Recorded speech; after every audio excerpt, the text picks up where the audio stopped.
The southeast of the state is also receiving a battering with flash flooding, landslides and crop damage throughout the region. And there's more to come. The Weather Bureau is predicting heavy falls until next week. For the third time since Boxing Day, residents of the Lockyer Valley town of Whitcott are cleaning up. I've never seen anything like it. It just came down all of a sudden. Just in a minute or two, and it just came down like a river.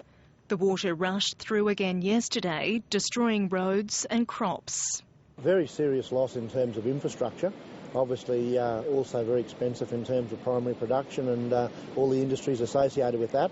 We've had some residential losses, not as great as would be in other areas. 150 people from Mount Sylvia are cut off and food drops are being done by air. The downpour also hit Brisbane last night and this morning, causing flash flooding and landslides. We had 34 jobs this morning in Brisbane, and 20% of all the calls yesterday actually came from Brisbane.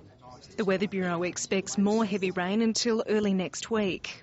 Yeah, we're looking at probably about 50 to 100 millimetres possible per 24 hours in that area, so that's for the Wide Bay and parts of the South East Coast District.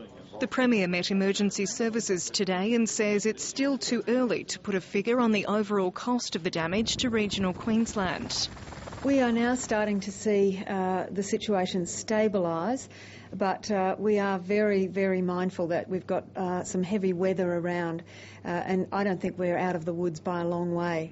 The flood relief appeal has raised almost $18 million, while the insurance companies have received about 4,500 claims worth $150 million. The rain proving devastating for some, a dog's life for others. Meg Purtell, ABC News.